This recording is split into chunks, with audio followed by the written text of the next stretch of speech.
नमस्ते दोस्तों, मेरा नाम है अंकुर और आज आप देख रहे हैं जॉइंट टॉक। मेरे साथ हैं डॉक्टर प्रीतम, जो एक सीनियर फिजियोथेरेपिस्ट हैं। पिछले 15 सालों से ये फिजियोथेरेपिस्ट के सर्विसेज दे रहे हैं और एक कॉलेज में सीनियर प्रोफेसर भी हैं। So doctor Pritam, welcome to our show. So आज जो हम बात करने जा रहे हैं वो है नी ऑस्टियोआर्थराइटिस। ये बेसिकली नी ऑस्टियोआर्थराइटिस होता क्या है? So, thank you, Ankur, for calling me here today in your podcast. आपने एक बहुत अच्छा टॉपिक चूज़ किया है आज, that is osteoarthritis knee joint, जो कि आजकल बहुत कॉमन है। एंड या this is something to be discussed because इससे काफ़ी लोगों को बेनिफिट होगा। सो आपका क्वेश्चन है what is osteoarthritis of knee. So हम लोगों का जो जॉइंट है, synovial joint, basically knee is a synovial joint. तो घुटने के बीच का जो कार्टिलेज है, कार्टिलेज यानी हड्डी के बीच का जो प्रोटेक्टिव लेयर है, सो वो धीरे धीरे खींचना स्टार्ट होता है विद द एज और विद रिपीटेड एक्टिविटी। और जैसे ही कार्टिलेज कम होना स्टार्ट होता है, जो प्रोटेक्टिव लेयर है वो कम होना स्टार्ट होता है, घुटने में दर्द स्टार्ट होता है। पेशेंट्स को सूजन महसूस हो सकता है around the knee joint and stiffness भी फील होगा during the movement. Patient will feel that his or her knee is stiff and over time even initially आपको during let's say during stair climbing or let's say if you are sitting for a very long time, after that getting up will be difficult। और जैसे ही disease progress होगा even resting time में भी pain feel हो सकता है। तो sir, हमारा दूसरा सवाल ये है कि सिर्फ बुढ़ापे में होता है या फिर जवान लोगों को भी ये वेरी प्रॉब्लम गुड हो सकता है? क्वेश्चन। जरूरी नहीं है कि this is only related to old age. Basically दो टाइप ऑफ अर्थराइटिस होता है, एक है primary osteoarthritis and one is secondary. So primary one is basically related to your old age. तो जैसे ही एक आदमी का एज बढ़ेगा, जैसे ही एज बढ़ेगा, सो उसके साथ साथ उनका घुटने का कार्टिलेज धीरे धीरे कम होगा and over the time osteoarthritis will develop. So we call it as a primary osteoarthritis. लेकिन सपोज एक इंसान का जिसका age let's say is in is 30s और let's say is eight late 20s, सो अगर दैट पर्सन इज ओबेस, उनका वजन ज़्यादा है एंड उनको कुछ अर्लियर इंजुरीज है जॉइंट में, तो उसके वजह से भी उनको अर्थराइटिस हो सकता है, जिसको हम सेकेंडरी ऑस्टियोआर्थराइटिस के अंदर क्लासिफिकेशंस करते हैं। सो बट ज़्यादा से ज़्यादा केसेस में हम लोग देखते हैं disease, in most cases it's a age related disease. So old age में ही ज़्यादा केसेस हमें मिलते हैं। अगर किसी को शुरुआत होती है तो उनको पता कैसे चलता है कि इसके अर्ली साइंस क्या होते हैं? जैसे ही किसी का ऑस्टियोआर्थराइटिस घुटने का स्टार्ट होगा, सो इनिशियली उनको वेट बियरिंग एक्टिविटीज़ के दौरान, जैसे कि स्टेयर क्लाइंबिंग के दौरान, या थोड़ा suppose someone is sitting for very longer time, let's say 1 our 2 hours, और उसके बाद सिटिंग पोजीशन में खड़े होने के टाइम में, इस सब सिचुएशंस में उनको घुटने में दर्द महसूस होगा। उसके साथ साथ घुटने के मूवमेंट के दौरान उनको क्लिकिंग साउंड फील हो सकता है, जिनको हम लोग मेडिकली क्रेपिटेशंस बोलते हैं। सो ये सब कुछ बेसिक सिम्टम्स है जिससे हम लोग इजीली पता कर सकते हैं कि may be osteoarthritis has started. Diagnosis कैसे होता है? क्या टेस्ट करने पड़ते हैं? डायग्नोसिस के लिए पहले जैसे ही एक पेशेंट घुटने के पेन का कोई भी पेशेंट्स डॉक्टर के पास या कोई भी फिजियो के पास जाते हैं, तो उनका एक फिज़िकल एग्जामिनेशन होता है। सो फिज़िकल एग्जामिनेशंस में उनका मूवमेंट, उनका जॉइंट का पैल्पेशन एंड उनका मसल्स का स्ट्रेंथ, ये सब देखा जाता है। सब भी एसोसिएटेड सिम्टम्स देखा जाता है, उनके रेड फ्लैग्स को स्क्रीनिंग किया जाता है। ये सब करने के बाद जो डिफरेंशियल डायग्नोसिस है, वो अगर ऑस्टियोआर्थराइटिस की तरफ मतलब suspect the osteoarthritis of knee, तो उसको कॉन्फर्म करने के लिए patient have to go for a x-ray. तो एक्सरे में अगर जॉइंट स्पेस कम दिखाई पड़ता है, so on the basis of the symptoms and x-ray final diagnosis as a osteoarthritis of knee किया जाता है। अगर कोई डायग्नोस होता है तो उसके लिए ट्रीटमेंट के क्या ऑप्शंस हैं? क्या सर्जरी करना जरूरी होता है?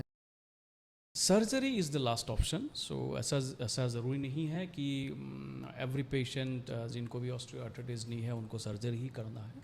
So initially patient start with conservative management. So conservative management में पहला तो आ गया आपका physiotherapy, then there can be pain medications to temporarily control the pain.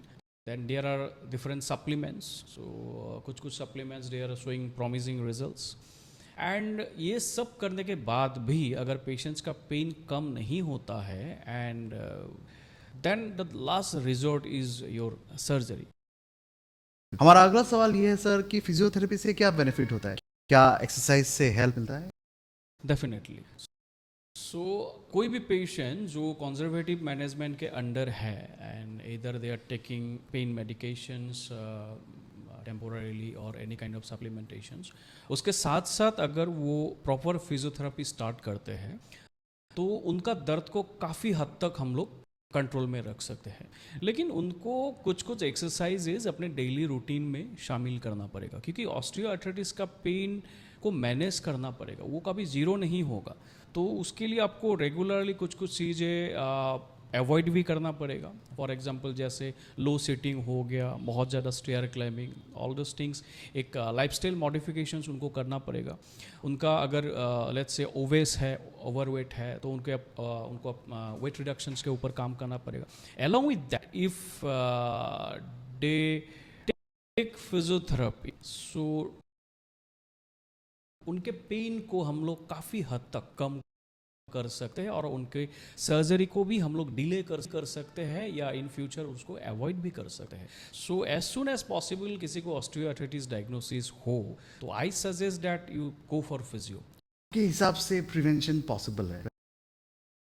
या अगर आप प्रिवेंटिव मेजर्स के ऊपर काम करते हैं तो डेफिनेटली, एज आई टोल कि this is a age related disease, right. तो एज के साथ हर एक इंसान का बॉडी का टिश्यूज़ डिटोरेट होगा. जैसे कार्टिलेज, क्योंकि कार्टिलेज के ऊपर हर रोज़ प्रेशर आ रहा है, जैसे आप वॉकिंग कर रहे हैं, कोई भी वेट बेयरिंग एक्टिविटीज़ कर रहे हैं, तो आपका कार्टिलेज घिस रहा है, तो वो एक टाइम के बाद कार्टिलेज का लॉस तो होगा. लेकिन अगर आप अपने जॉइंट्स को मोबाइल रखते हो, अपने मसल्स को, नी के मसल्स को, हिप के मसल्स को, कोर के मसल्स को एक्टिव रखते हो, स्ट्रॉन्ग रखते हो, तो अमाउंट ऑफ प्रेशर जो आपके कार्टिलेज के ऊपर आ रहा है वो कम हो जाता है. और जैसे ही वो प्रेशर कम होता है तो आपका जो कार्टिलेज है उसका लॉन्गेविटी बढ़ जाता है. तो अगर हम लोग प्रिवेंशन पे काम करें तो डेफिनेटली आप ऑस्टियोआर्थराइटिस को डिले कर सकते हैं, डेफिनेटली. सो अगर कोई भी डायग्नोस होता है तो उनके लिए आपका क्या मैसेज है? सपोज कोई भी पेशेंट्स ऑस्टियोआर्थराइटिस डायग्नोस्ड हुआ है रिसेंटली, तो पहला उनको काम करना है, अगर इफ़ ही और सी इज़ ओबेस और उनका ओवरवेट है, तो उनको पहला चीज़ है वेट रिडक्शन के ऊपर काम करना है. तो जैसे ही आपका वेट कमेगा, आपके नी के ऊपर प्रेशर कमेगा, number 1. Number 2, a very important thing, हम लोगों के क्लिनिक में out of 10 patients, around 4 patients जिनको भी ऑस्टियोआर्थराइटिस ऑफ नी है, पैरेलली उनका आर्ट्स का प्रॉब्लम है, जो गैप रहता है हम लोगों के फिट में. सो इधर वो लो रहता है, नहीं तो वो कम्प्लीटली फ्लैट फिट रहता है. सो अगर the patient is having flat fit, तो उनको पहले तो अपना जो भी फुटवेयर है उनको मॉडिफाई करना है और आर्ट्स के ऊपर उनको थोड़ा काम करना है, क्योंकि फ्लैट फिट के वजह से भी घुटने के ऊपर जो प्रेशर पड़ता है वो काफ़ी बढ़ जाता है. तो that is the second point. Third point, as soon as possible उनको स्ट्रेंथनिंग एक्सरसाइज, स्पेसिफिकली अगर मैं बोलूँ उनका क्वाड्रिसेप मसल्स का स्ट्रेंथनिंग स्टार्ट करना बहुत ज़रूरी है, क्योंकि क्वाड्रिसेप मसल्स अगर स्ट्रॉन्ग रहेगा तो आपके घुटने के ऊपर जो भी प्रेशर आ रहा है, एबनॉर्मल प्रेशर आ रहा है, वो कई हद तक कम होगा. And another important thing is that as I already told regarding the flat feet, बहुत सारे पेशेंट्स का जो मैकेनिक्स होता है, बॉडी का पॉस्चर्स होता है, बॉडी मैकेनिक्स होता है, वो भी एबनॉर्मल होता है, जिसके वजह से घुटने पे पड़ने वाला प्रेशर ज़्यादा रहता है और उनका मे बी एक साइड का, हम लोग मोस्ट ऑफ द टाइम देखते हैं कि हमेशा इधर राइट या लेफ्ट साइड, एक साइड में आर्थराइटिस ज़्यादा प्रोग्रेस करते हैं. सो वो सब केसेस में हम लोग देखते हैं इधर patient have some kind of faulty biomechanics और एबनॉर्मल पॉस्चर्स. तो उनके फिजियो को उस चीज़ के ऊपर काम करना है, पॉस्चर्स को करेक्ट करना है along with the other things. So कोई भी पेशेंट्स को अगर ऑस्टियोआर्थराइटिस डायग्नोस्ड होता है, so he should go through this holistic rehabilitation. उनको फिजियोथेरेपी भी ज़रूरत है, उनको सप्लीमेंटेशंस भी ज़रूरत है, उनको लाइफस्टाइल मॉडिफिकेशन भी ज़रूरत है, और might be he need pain killers और pain medications like as per need temporarily. तो ये सब चीज़ को अगर कंबाइन करेंगे तो हम इस डिजीज़ को कंट्रोल में रख सकते हैं। ऑलराइट डॉक्टर, बहुत इंसाइट्स मिला इस डिस्कशन से, और हमें लगता है कि हमारे ऑडियंस को भी बहुत हेल्प हो जाएगा। तो thank you so much for coming to our show. Thank you Ankur. Thank you.